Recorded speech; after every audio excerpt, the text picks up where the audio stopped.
রাজু তার মিউচুয়াল ফান্ডের বিনিয়োগ খুঁটিয়ে দেখছিলেন। তার বিনিয়োগ বেড়েছে 2 লক্ষ টাকা।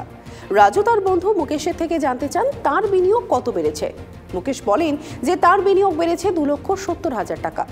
রাজু আশ্চর্য হয়ে যান, জানতে চান কিভাবে এটি সম্ভব। কারণ তারা দুজনে একই সময় একই পরিমাণ টাকা নিয়ে বিনিয়োগ করতে শুরু করেছিলেন। মুকেশ জানান তিনি গত 2 বছর ধরে প্রত্যেক বছর তার এসআইপি বাড়িয়েছেন, তাই একটি বড় অঙ্কের ফান্ড তিনি তৈরি করতে পেরেছেন। মুকেশ কেন বিষয়টি তাকে আগে জানায়নি তা নিয়ে রাজু বেশ রেগে যান। কিন্তু কিভাবে এসআইপি বাড়ানো যায় আর এর সুবিধাই বা কি তা নিয়ে তিনি কৌতূহলী ছিলেন। এসআইপি মানে সিস্টেমেটিক ইনভেস্টমেন্ট প্ল্যান। এর মাধ্যমে আপনি প্রতি মাসে মিউচুয়াল ফান্ডে একটি নির্দিষ্ট পরিমাণ টাকা বিনিয়োগ করতে পারেন। আপনি অল্প পরিমাণে টাকা দিয়ে বিনিয়োগ শুরু করতে পারেন, যা 500 টাকা বা তারও কম হতে পারে। এটি সিম্পল এসআইপি হিসেবে পরিচিত। আপনি যদি আপনার বিনিয়োগ প্রক্রিয়ায় স্টেপ আপ এসআইপি যোগ করেন, তাহলে এটি আপনার রিটার্ন বাড়ানোর একটি দুর্দান্ত উপায় হতে পারে। স্টেপ আপ এসআইপি হলো এমন একটি পদ্ধতি যার মাধ্যমে আপনি আপনার এসআইপির পরিমাণ বৃদ্ধি করতে পারেন। অর্থাৎ আয় বাড়লে আপনার এসআইপির পরিমাণও বাড়তে হবে। আসুন জেনে নেওয়া যাক কিভাবে এটি রেগুলার এসআইপির থেকে ভালো, আর কিভাবে আপনি এই কৌশলটি ব্যবহার করে আরও বেশি আয় করতে পারবেন। সাধারণত মানুষ বিনিয়োগ শুরু করার পরেই তাদের বিনিয়োগ সম্পর্কে সমস্ত কিছু ভুলে যান। আসলে যখন আমরা এসআইপি শুরু করি তখন এটিকে অনেক বছর ধরে একই ব্যবধানে এবং সেই পরিমাণেই চালিয়ে থাকি। এটি একটি আর্থিক ভ্রান্তি। আপনার এসআইপি পরিমাণ আপনার আয়ের অনুপাতে বাড়াতে হবে। মুদ্রাস্ফীতি মোকাবিলায় এটি বেশ গুরুত্বপূর্ণ। এসআইপির পরিমাণ বাড়াতে আপনার কাছে 2টি অপশন রয়েছে। একটি হলো আপনাকে পুরনো এসআইপি বন্ধ করে একটি নতুন এসআইপি শুরু করতে হবে। এই এসআইপি পুরনো এসআইপির মোট পরিমাণ এবং আপনি আপনার এসআইপিতে যে অতিরিক্ত পরিমাণ যোগ করতে চান তার যোগফল হওয়া উচিত। আর দ্বিতীয় উপায় হলো আপনার পুরনো এসআইপি চালু রাখা এবং আপনি যে অতিরিক্ত পরিমাণ বাড়াতে চান তা দিয়ে একটি নতুন এসআইপি শুরু করা। আপনি যদি আপনার বিনিয়োগ শুরু করার সময় স্টেপ আপ এসআইপির অপশনটি বেছে নেন, তাহলে আপনি একটি নতুন এসআইপি শুরু না করেই নিয়মিত বিরতিতে আপনার পুরনো এসআইপির পরিমাণ বাড়াতে পারেন। এর মানে হলো যে আপনি প্রতি 6 মাস বা বছরে 500,000 টাকার মতো একটি নির্দিষ্ট পরিমাণে আপনার এসআইপি বাড়াতে পারেন। এটি টপ আপ এসআইপি নামেও পরিচিত। যেমন ধরুন চলতি বছর আপনি একটি স্কিমে 5,000 টাকা দিয়ে এসআইপি শুরু করেছেন। আপনি স্টেপ আপ এসআইপির মাধ্যমে প্রত্যেক বছর এসআইপির পরিমাণ 10% বৃদ্ধি করার অপশন বেছে নিতে পারেন। তাহলে 1 বছর পরে আপনার এসআইপির পরিমাণ হবে 5,500 টাকা, পরের বছর এটি হবে 6,050 টাকা ইত্যাদি। এইভাবে এসআইপির মাধ্যমে আপনার বিনিয়োগ প্রতি বছর বাড়তে থাকবে। মিউচুয়াল ফান্ডে বিনিয়োগের সবচেয়ে বড় সুবিধা হলো সময়ের সঙ্গে সঙ্গে আপনার অর্থ বৃদ্ধি পায়। কম্পাউন্ডিং এর অর্থ হলো রিটার্নের উপর রিটার্ন। ধরুন আপনি 60,000 টাকা বিনিয়োগ করেছেন, 8% আনুমানিক রিটার্ন ধরলে আপনি 4,800 টাকা উপার্জন করবেন। এখন এই 4,800 টাকা আপনার প্রাথমিক বিনিয়োগের সঙ্গে যোগ হবে। আপনার মোট বিনিয়োগের পরিমাণ দাঁড়াবে 64,800 টাকায়। পরের বছর আপনি আবার 8% রিটার্ন পাবেন, কিন্তু এবার সেটি পাবেন 64,800 টাকার উপরে। এইভাবে আপনার অর্থ সময়ের সঙ্গে সঙ্গে বাড়তে থাকবে। अगर आपको स्टेप अप करना है तो आइडियली मैं कहूंगी कि अगर परसेंटेज में करना है तो आप 10% के आसपास का अमाउंट परसेंटेज ऑप्ट कर सकते हैं। परसेंटेज है 10% इज एन आइडियल परसेंटेज। और अगर फिक्स्ड अमाउंट है तो भी आप 1,000 2,000 जो भी अगर आपके दिमाग में छोटा मोटा अमाउंट है तो उससे हर साल आप बढ़ सकते हैं। इससे डिपेंड करते हैं आप कौन से प्रोफेशन में है एंड उस हिसाब से जो आपकी इनकम ग्रो होगी उस हिसाब से आप प्लानिंग कर सकते हैं टॉपअप की। নির্দিষ্ট সময় অন্তর আপনার এসআইপির পরিমাণ বাড়িয়ে স্টেপ আপ এসআইপির সুবিধা সহ আপনি চক্রবৃদ্ধির মাধ্যমে আরও বেশি সুবিধা নিতে পারেন। কারণ আপনার বিনিয়োগ যত বাড়বে ততই এর উপর রিটার্ন আসবে।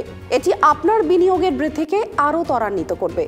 এবার একটি হিসাবের মাধ্যমে নর্মাল এসআইপি এবং স্টেপ আপ এসআইপি থেকে অর্জিত আয়ের পার্থক্য কি তা বোঝা যাক। ধরুন রাজু এবং মুকেশ উভয়েরই একটি ইকুইটি মিউচুয়াল ফান্ডে 10,000 টাকার একটি এসআইপি রয়েছে। ইকুইটি মিউচুয়াল ফান্ডগুলি সাধারণত 7 থেকে 10 বছর বা তারও বেশি সময় ধরে 10 থেকে 12% পর্যন্ত রিটার্ন অফার করে। রাজু একটি নর্মাল এসআইপি চালাচ্ছিলেন, অন্যদিকে মুকেশ প্রতি বছর তার এসআইপির পরিমাণ 10% বাড়িয়ে দিচ্ছেন। উভয়েরই বিনিয়োগের সময় 10 বছর।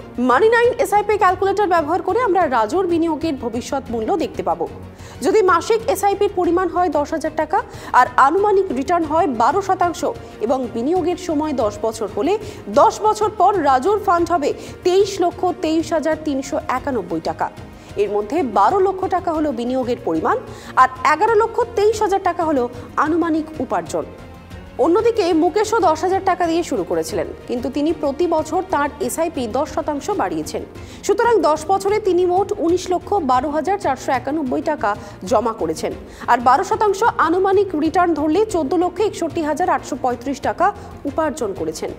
10 বছর পর তার ফান্ডের পরিমাণ হবে 33,74,326 টাকা। অন্যদিকে মুকেশ প্রত্যেক বছর তার এসআইপি পরিমাণ 10% বাড়িয়ে রাজুর চেয়ে তার এসআইপিতে 10 লক্ষ টাকা বেশি যোগ করেছেন। এর মানে হলো সে 10% বৃদ্ধির সঙ্গে এসআইপি রিটার্নে 30% বৃদ্ধি অর্জন করতে পারবে। আপনি যদি আপনার বর্তমান এসআইপিতে স্টেপ আপের সুবিধা নিতে চান, তাহলে কিছু জিনিস অবশ্যই জানা প্রয়োজন। প্রথমত, বেশিরভাগ অ্যাসেট ম্যানেজমেন্ট কোম্পানি এসআইপি চালানোর ক্ষেত্রে টপ আপের অপশন অফার করে না, তবে আপনার উচিত কোম্পানির সঙ্গে একবার কথা বলা। দ্বিতীয়ত, কিছু ফিনটেক বিনিয়োগ অ্যাপ রয়েছে যা বিনিয়োগকারীদের তাদের বর্তমান এসআইপি পরিমাণ বাড়ানোর অপশন দিয়ে থাকে। তৃতীয়ত, আপনি আপনার স্টেপ আপ এসআইপিতে একটি ক্যাপ আরোপ করতে পারেন, যাতে আপনি এসআইপি বৃদ্ধি নিয়ন্ত্রণ করতে পারেন। স্টেপ আপ এসআইপি এমন একটি টুল যা আপনাকে দ্রুত আপনার আর্থিক লক্ষ্য অর্জনে সহায়তা করতে পারে। এটি এমনভাবে কাজ করে যেমন করে আপনি আপনার গাড়ির গতি বাড়ান যখন আপনাকে দ্রুত কোথাও পৌঁছতে হয়। एसआईपी टॉपअप कैप अमाउंट मतलब समझो आपकी एसआईपी 10,000 से शुरू हो रही है, आपने 10% का टॉपअप दिया हुआ है। आप चाहते हैं कि एक बार ये टॉपअप हो के 50,000 की हर महीने जो एसआईपी जाएगी, उसके बाद ये कैप का मैं कैप अमाउंट दे रही हूँ, ताकि उसके बाद एसआईपी 50,000 से बढ़े नहीं। तो वो आप कैप अमाउंट भी मेंशन कर सकते हैं, ताकि आपको समझ में ही नहीं और हर साल वो 10% से बढ़ जाए तो कहीं बहुत ज्यादा अमाउंट ना हो जाए। So that is also an option. दूसरा, अगर कैप अप अमाउंट नहीं देना है तो आप कैप अप ईयर दे सकते हैं। जैसे अभी हम 2024 में हैं, आप टॉप अप कर रहे हैं, आप समझिए 20 ईयर्स तक आपको एसआईपी कंटिन्यू करनी है with the top up percentage या फिक्स्ड अमाउंट, तो आप 2044 तक का एक ऑप्शन दे सकते हैं कि वहां आके आपका टॉप अप खत्म हो जाएगा। যদি এসআইপি বাড়ানো না হয়, তাহলে আপনার বিনিয়োগের গাড়ির গন্তব্যে পৌঁছতে আরও সময় লাগবে। রাজুর ইনভেস্টমেন্ট যাত্রা নিয়ে গল্পের শুরু।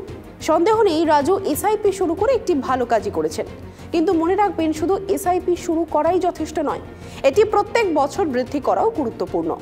আপনি যদি আপনার বিনিয়োগের যাত্রা শুরু করতে চান, তাহলে মানি9 সুপার অ্যাপ শুধুমাত্র আপনার জন্য। আপনাকে যা করতে হবে তা হলো অ্যাপের ইনভেস্ট9 বিভাগে ক্লিক করুন, মিউচুয়াল ফান্ড অপশনটি বেছে নিন, আপনার বিশদ তথ্য সেখানে দিন, আর কয়েকটি সহজ পদক্ষেপের পরেই আপনি বিনিয়োগ শুরু করতে পারেন।